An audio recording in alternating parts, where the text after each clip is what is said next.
मेरे प्यारे देशवासियों, स्वागत है आपका हमारे यूट्यूब चैनल पर। तो आज का पहला प्रश्न है कि निम्नलिखित में कौन भारत का पहला वायसराय था। आपको पहले अपने से आंसर देना है और लास्ट में बताना है कि आपके 20 प्रश्नों में से कितने सही हो रहे हैं। और यकीन मानिए, अगर आपका 15 या उससे अधिक सही हो रहा है तो आप बहुत जल्द नौकरी ले लेंगे। तो चलिए, आज का पहला प्रश्न है कि भारत का पहला वायसराय कौन था।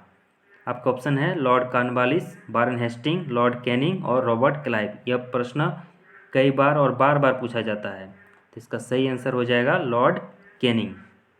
अगला महत्वपूर्ण प्रश्न है कि हॉर्नबिल फेस्टिवल, जिसे त्योहारों का त्यौहार भी कहा जाता है, किस राज्य में मनाया जाता है। आप वीडियो को जूम करके देखिएगा फुल स्क्रीन में तो अच्छा रहेगा। तो बताइए, हॉर्नबिल फेस्टिवल, जिसे त्योहारों का त्यौहार कहा जाता है, कहाँ मनाया जाता है। नागालैंड में। बहुत इंपॉर्टेंट क्वेश्चन है, रिपीटेड क्वेश्चन है। अगला महत्वपूर्ण प्रश्न है कि राज्य और उसकी राजधानी का सही जोड़ बताइए। नागालैंड की राजधानी शिलोंग, जो कि गलत है। झारखंड की राजधानी रांची, बिल्कुल सही है। उत्तराखंड नैनीताल, गलत है। उत्तराखंड क्या होगा, उत्तरांचल देहरादून। और छत्तीसगढ़ का क्या होगा, रायपुर। छत्तीसगढ़ रायपुर, ठीक है। तो अगर आप कंपटीशन के स्टूडेंट हैं तो आपको 28 के 2800 के राज्य राजधानी और केंद्र शासित प्रदेशों के राजधानी याद होना चाहिए। चलिए अगला प्रश्न देखते हैं कि पेडोलॉजी के अंतर्गत किसका अध्ययन किया जाता है। आप पहले अपने से बताने का प्रयास कीजिए। मिट्टी, बाल्यावस्था, त्वचा रोग, भूजल। तो पेडोलॉजी के अंतर्गत किसके अध्ययन किया जाता है, मिट्टी का। चलिए अगला महत्वपूर्ण प्रश्न देखते हैं कि सुंदरबन के जंगल को क्या कहा जाता है। स्क्रब जंगल या मैंग्रोव या पर्णपाती जंगल या डुंड्रा। तो सही आंसर हो जाएगा मैंग्रोव। मैंग्रोव वन वहीं पर है, सुंदरबन।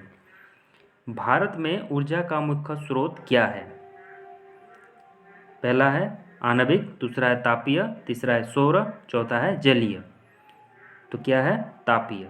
तापीय यानी कोयला से जो बनता है, इसको कहते हैं तापीय। यह ऊर्जा का सबसे बड़ा स्रोत है। चलिए अगला महत्वपूर्ण प्रश्न है कि किस दर पर भारतीय रिजर्व बैंक वाणिज्यिक बैंकों को धन उधार लेता है।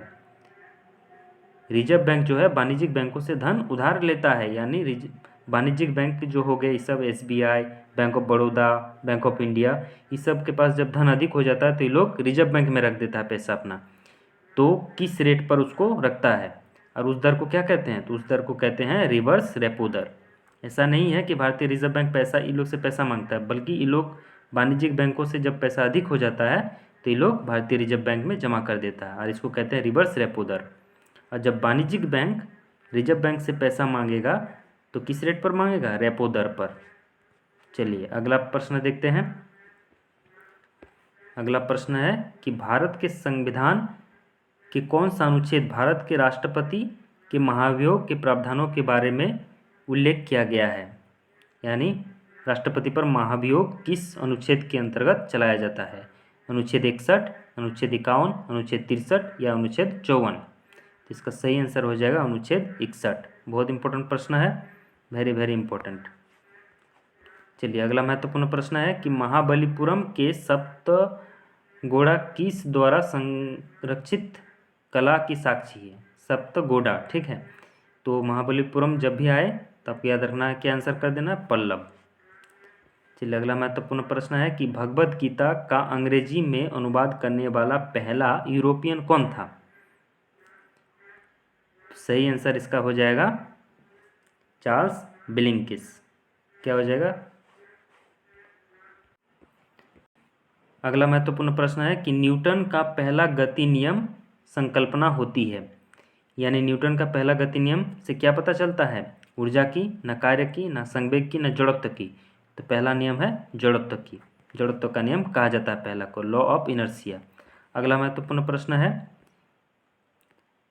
10 तक रहता है आपका जीके का प्रश्न। 10 तक रहता है आपका जीके का और 10 रहता है जीएस, जो कि 11 नंबर से स्टार्ट होता है। प्रश्न 11 से यहाँ से आपका साइंस का प्रश्न स्टार्ट हो जाता है। फिर अगला महत्वपूर्ण प्रश्न है कि डायनमो एक यंत्र है जो, डायनमो यानी जनरेटर, शादी घर में जो जनरेटर लगाया जाता है वो जनरेटर एक यंत्र है जो क्या करता है, यांत्रिक ऊर्जा पैदा करता है, ना विद्युत ऊर्जा पैदा करता है, ना यांत्रिक ऊर्जा को विद्युत ऊर्जा में बदलता है या विद्युत ऊर्जा को यांत्रिक ऊर्जा में बदलता है। तो सही आंसर हो जाएगा यांत्रिक ऊर्जा को विद्युत ऊर्जा में बदलता है। अगला महत्वपूर्ण प्रश्न है कि निम्नलिखित में से किसमें सिलिकॉन का उपयोग नहीं किया जाता है। तो बताइए सिलिकॉन का उपयोग किसमें नहीं किया जाता है। सोलर पैनल, आईसी के निर्माण में, ऑप्टिकल ग्लास या स्याही कलम। आईसी यानी इंटीग्रेटेड सर्किट जो चिप होती है, आईसी चिप, तो इसका सही आंसर हो जाएगा स्याही कलम। स्याही कलम में तो इसका उपयोग नहीं किया जाता है। और अगर यहीं डी ऑप्शन रहता कि इनमें से सभी, तभी वाला आंसर हो जाता है इनमें से सभी, क्योंकि इसमें भी किया जाता है, इसमें भी और इसमें भी। अगला महत्वपूर्ण प्रश्न है कि डिटर्जेंट पाउडर में कौन सा प्रमुख रसायन मौजूद होता है।